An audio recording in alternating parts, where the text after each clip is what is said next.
fall back. And you can find me where I'm at. We ain't never fall back.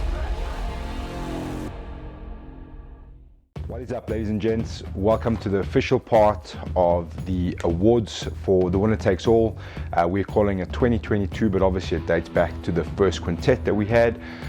We thought it would be quite a nice way to wrap up the year with acknowledgements of great achievements. Obviously, we feel everybody that performed on our stage in any way possible really put on a performance of a lifetime. So I think from there, from us at Submission Kings, thank you to all of you who put it on the line, who supported us, who were willing to compete at any given moment, to the people who came and watched in the venues and watched online.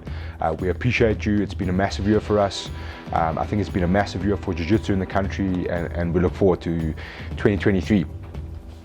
This part of the award ceremony is we're going to give out some nominees, and we're going to ask you to help us decide. Obviously there's some tough decisions to make here, so we want to ask you, the fans, the competitors, gyms, teams, moms, uncles, everybody, to help us get involved here and vote for who you think should be winning the next sections. There's a couple of sections to go through, but before we get into that, I want to just go through what we have awarded up until now. There's been a couple of awards we handed out where the categories were maybe a little bit smaller, or it was just completely standout, so we selected from there.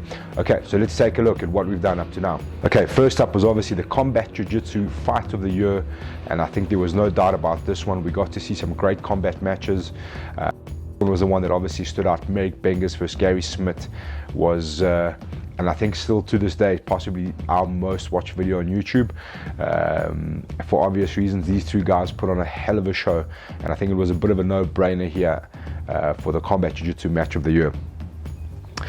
After that was the debut of the year, which happened at the last event, Winner Takes All 4. Young Joshua Rothman from Cornerstone Jiu-Jitsu, who got a late notice call-up, was heavily underweight against a Justin Walker, who was seemingly unbeatable at the time. He was tearing through the ranks. You know, he took some big names a few weeks before that at the Submission Kings tournament, entered the Absolute, did the adult division. Really talented youngster. And Joshua Rothman came in and surprised all of us with a tantalizing armbar. Very quick. I think it was a 37 second armbar. A massive performance from young Josh Rothman, which gave him the debut of the year. The fastest submission of the year was awarded to Tal Bugai with a 7-second straight ankle lock, which was in the first quintet event, which obviously that was one of the more exciting quintets, that final between Team CRT and Team PESFA. The gi submission of the year was awarded to Lutando Biko for his great armbar over Rourke Buffet in that gi matchup. And then the obvious prospect of the year, young Connor Benthien, who has done nothing but entertain, excite and enthrall us all. Again, I think a bit of a no-brainer here in terms of the prospect. There's a lot of guys coming up in the ranks. Nico Brits, Abdel Ghani, Nathan Thorne, that kind of like blue belt sort of area, emerging guys, but Connor was one who just kept on putting on performance after performance. And I think I have to keep reminding myself, fighting up a kind of weight class where he would be more natural. I think 77 is really where we want to see him in 2023. He's got a bit of weight to get down there, nothing crazy though, but yeah, very excited for the future of Connor. Okay, so let's get into the voting. We're going to give out some nominees. What we're going to do is we're going to let it run for a few days in this section. There's going to be, I think it's 4 sections. We're going to ask you to vote, give your input, help us choose the winner of these categories. We'll have a video for each one. We'll put it up online.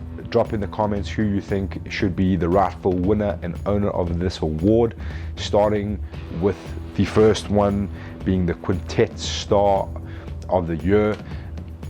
When we say Quintet Star, we're obviously looking at guys who had a massive run through quintets, that maybe did 1 or 2 quintets. And the first one, quite obvious, Dricus du Plessis in the very first quintet, who just was seemingly unbeatable for a while, tore through Team Gracie Bar Ilovo, and was just on a run until he met Johan Oosthuizen. So the first nominee, Dricus du Plessis for the Quintet Star of the Year. Following that, Des Lee Faithful. everyone loves to watch a bit of Desdi Faithful. Top pressure game, immense pressure. You've seen guys walk out with battered faces after dealing with his crossface and top pressure.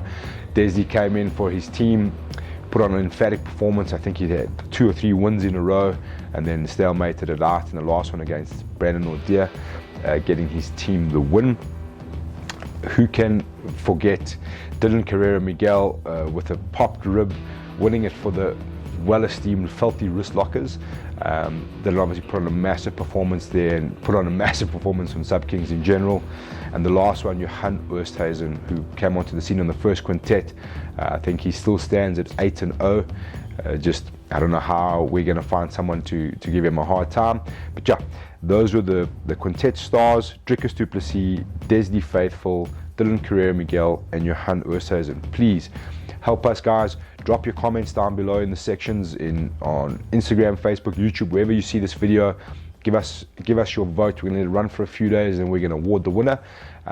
So yeah, please get voting now, and we'll see you soon.